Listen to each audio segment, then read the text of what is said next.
That's fine. Well, that's yeah. Exactly, and it probably will.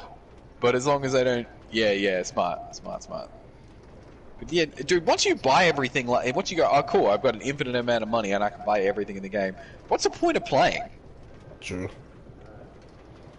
To flex on Like, niggas. I've got a lot of money. I've got 8 million in cash and 2 million in chips. And I own everything in the game. But I grinded for that shit over 8 fucking years. You know, like, oh shit, man. How old are you now, Alvin? How old were you when you joined? Yeah, I was gonna say, you've been in this shit for a good few years now. And Jalen, how old were you when you joined? Shit, like 13, literally. 13 or 14. Yeah, probably about 14. Yeah. You were. And you're 22 now, aren't you? Yeah. Yeah. You would have joined. So you would have joined literally at the very beginning. Do you remember the Civil War in LFFL? I came right after, bro. Remember? Like I was. So it was right after that. Like literally right after, bro. Like I was rebuilding. Yeah, fair enough. Who found you? You. Yeah, I think you just added me. Yeah. Oh, LFFL had a civil war at one point. We went to war with ourselves. Like there was a faction inside of LFFL.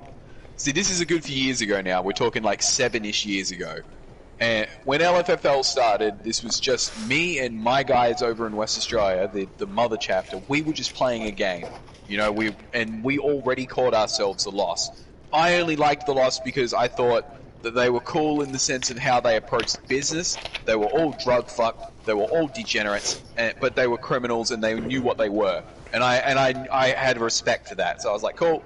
And in Australia, the way it works is like, you can't have gang clothing out in public. If you go into a group, or you're in a group of 3 or more, more than 2, then you can get arrested over here. So what I wanted was a group that we could wear our little insignia out in public and not get arrested for it. So the whole point was like, oh cool, let's choose something from a video game. So if a cop ever comes up to us, we just say, hey man, no, we're just video game enthusiasts, Google it. And they'll Google it, see it's from a video game, and they go, oh yeah, fair enough. You know, that was just so we could fly under the radar over here. And then, over time, we made this game, we made a version of our group in PlayStation on Grand Theft Auto, and it was only ever meant to be me and David. That was it. I just wanted to have the patch on our back. That was like my dream before that they brought in Cruise to the game, where you could actually put an icon on the back of your clothing. I was like, dude, I want to have a Lost patch. And then when he did it, I busted a nut. And over time, when the thing first started, you couldn't get the certain images on for the Cruise on your back. So I think David actually paid money, like the one that we have in the West Australian one, the original back patch, because there's the American ones, and then there's the UK, the Nomad, and a few of the other ones. But the one for West Australia is a really, really crisp image, and David paid money for that to be put into the game. But the point is that after a little bit of time, we bumped into Ashley. Ashley was probably one of the major factors to why LFFL got off the ground. She brought in a load of the original members, a lot of the original people that most of you would probably have at least, I know Jaylene, you know everyone, but I'm sure you would have met a few of them before as well, Alvin, just a lot of the OGs. And after a bit of time, must have been roughly a year, maybe 2 years into LFFL, we got approached by 2 dudes who were like, we want to make LFFL an American version. We want to open new chapters with American members. Because at that point, there was only one LFFL. All of you Americans were all in a West Australian group. It just said, Lost West Australia. Yeah, you guys are all from America. So we didn't hate the idea. We were like, well, actually, it probably would be good to give the Americans, a back patch that kind of represents where they're from. So we decided that we were like, okay, look, there's 2 of you. We don't want it to be just one group. We want to have 2 because we've got way too many members to just go the Lost USA. So we said we'll do it the Lost East and West. So West Coast, East Coast, and then we'll put a president in place for each side.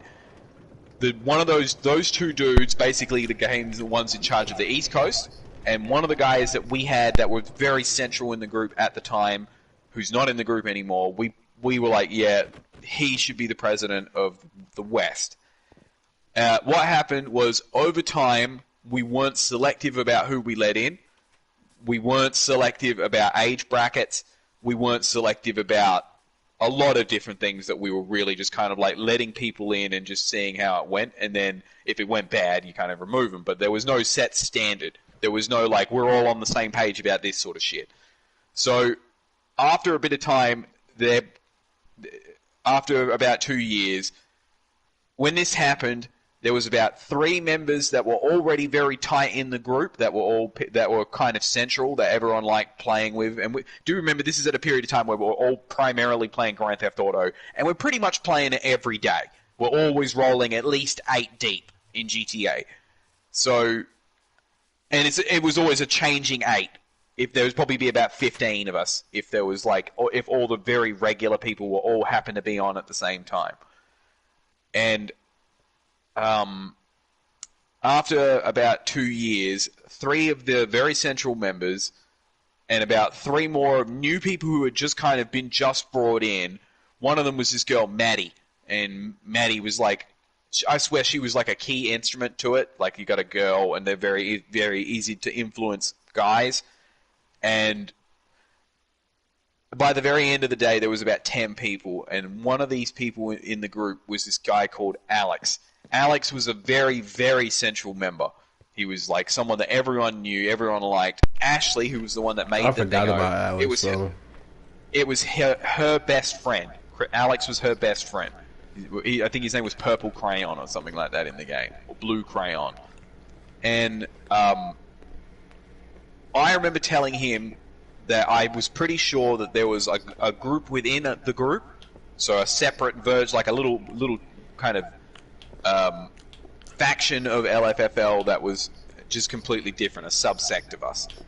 And they were kind of congregating. They were like having their own separate chats with just about 10 people, and we weren't like sure what the hell their problem was.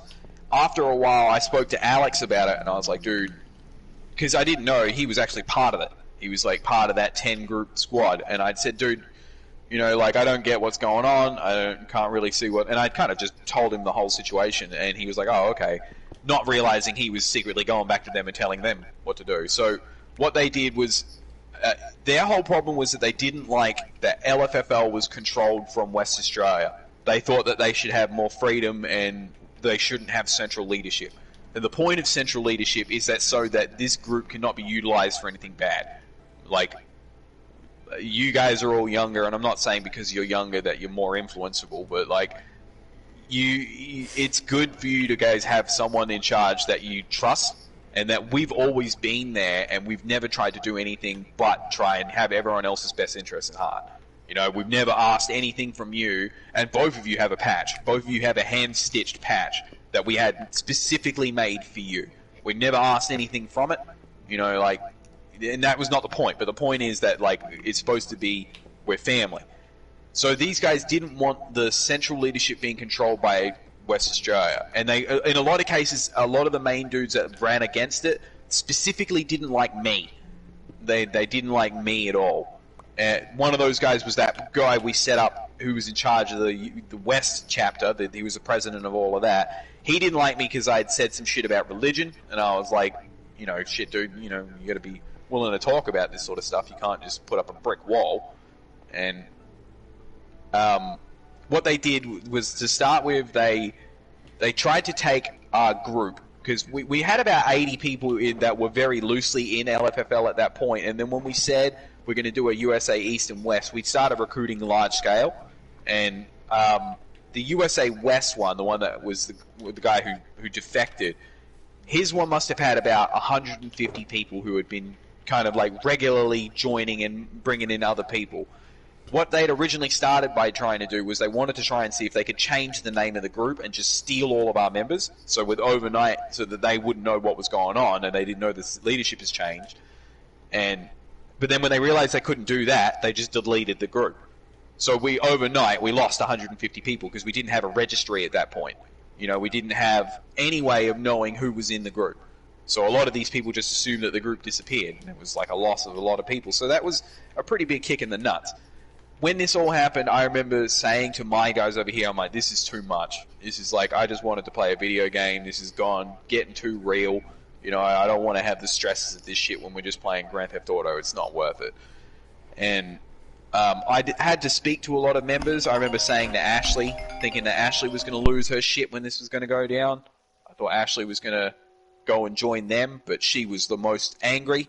She was one of those people. She like completely cut Alex out of her life, who was her best friend. She was like, I can't believe he did this shit. You know, like, and it was a big wake up call. It was a big sort of like, wow, you know, like some of these people hated it, but some of these people are vehemently in love with it. And so the ones that did stay, the ones that saw all this happen and still stuck with the group, it became a lot realer. You know, it went from being a video game thing to something that you're like, yeah, shit, this is something that it was really, at the end of the day, it came down to, where do you stand? Do you stand with these group of people who you might be friends with, or do you stand with the flag? Like, what do you represent? And all the people that stayed are the ones that stood with the flag. And, you know, it made us stronger for it at the end of the day. All of those dudes, I'm pretty sure out of the 10 of those people that kind of bailed, about probably 6 of them have come back, apologized, and tried to get back in. But, you know, over the course of years. But we've been like, nope, once you're out of this, you're never coming back. You know what I mean?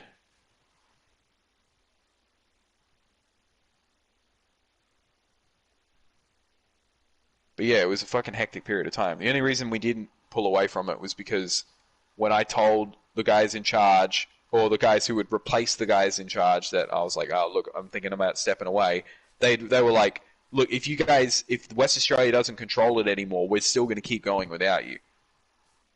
So I was like, well, shit, we have to stay in charge then. We can't let this just do what it's got to do, because it could be used for negative reasons by the wrong people.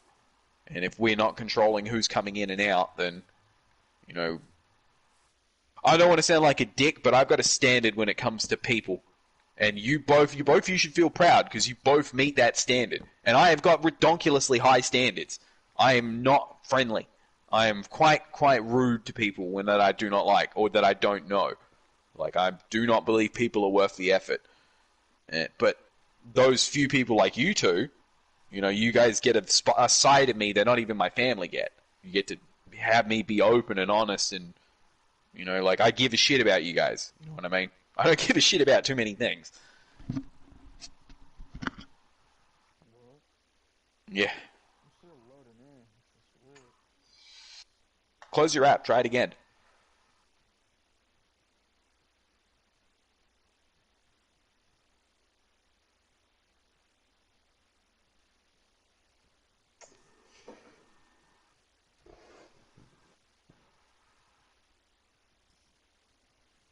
But yeah, it's been a good few years since then. That's kind of like a marker for us. If you were in the group before the Civil War happened, that's how we know you've been in it a long time. And there are members who have been in it that long who don't even come online. Like, Eli was one of those dudes that were the 2 dudes that tried to... they were the ones in charge of the East Coast. And he hasn't been online in close to like 5-6 years. But I still keep in contact with him. He still keeps in contact with members of the group. You know, like, he's got a patch. You know, and this is one of those things that, and it applies to both of you. If both of you got off PlayStation and you didn't come on PlayStation anymore, you would still have to keep in contact with us. You would have to find ways of getting in contact with at least one member, just so we know you're okay. You know, like, Jalen, didn't your house burn down at one point? I think it was Jalen. But yeah, cool, fucking did, bro. Yeah, I remember when that happened, and we were all like, "Oh man," we were all nervous as fuck. We couldn't find when we didn't hear from you for ages. We were like, "What the fuck, man?" And I remember we were like, "If you need anything, we'll send it to you." And yeah. It was a hectic time. Oh yeah, this was your house. That's right. Where? Oh. Yeah, you should see. Yeah, Jalen, man, you should see his house. Elvin's house is pretty damn good.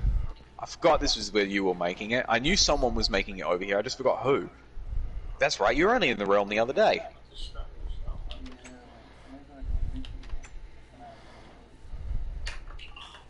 Oh, yo, you want to come check out Jalen's house?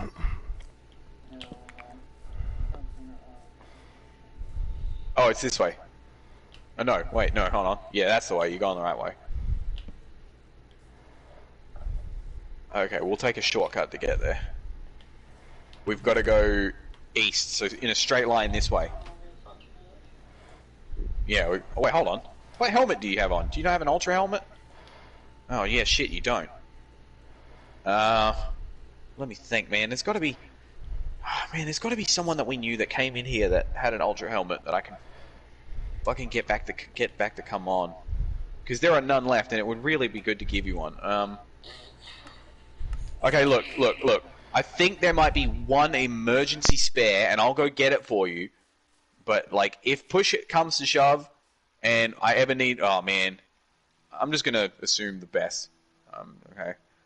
But, dude, just... Okay, just wait here for 2 minutes. I'll be right back.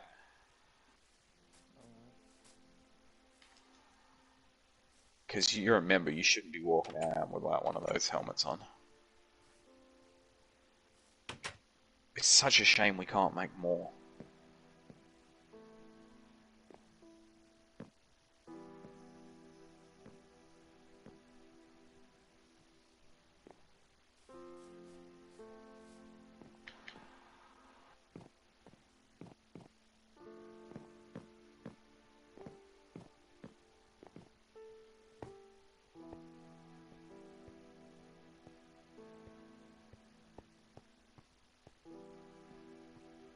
Do we have a spare? Did someone fall asleep? Oh, fair enough. Bro, I'm about to say, how the fuck?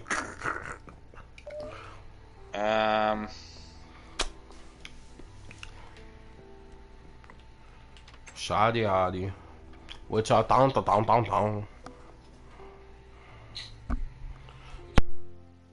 Okay, hold on. We do have one.